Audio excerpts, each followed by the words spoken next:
বিশেষ প্রদর্শনীতে প্রশংসিত হয়েছে অনন্য মামুন পরিচালিত শাকিব খানের দরদ।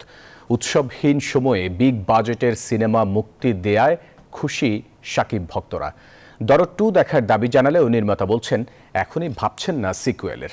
বাংলাদেশ সহ বিশ্বের 20টি দেশে শুক্রবার মুক্তি পেয়েছে শাকিব খান অভিনীত প্রথম প্যান ইন্ডিয়ান সিনেমা দরদ, যেখানে তার বিপরীতে অভিনয় করেছেন বলিউড অভিনেত্রী সোনাল চৌহান।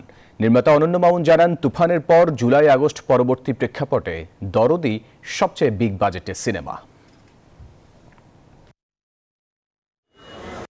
দরদের যখন শাকিব খানের লুক দেখেছিলাম বা গান দেখেছি বিভিন্ন, আসলেই মানে শাকিব খানকে একদমই ডিফারেন্ট লেগেছে। সাকসেস তার অভিনয় দেখা। বাংলাদেশের পরিস্থিতি খারাপ, তারপরেও যে মানুষের বিনোদন নেওয়ার একটা আগ্রহ দেখাচ্ছে শুধু শাকিব খানের জন্য। দরদেও অ্যাক্টিং খুব ভালো ছিল এবং সিনেমাতে যে গানগুলো ছিল সেগুলো অডিয়েন্সে খুব ভালো লেগেছে।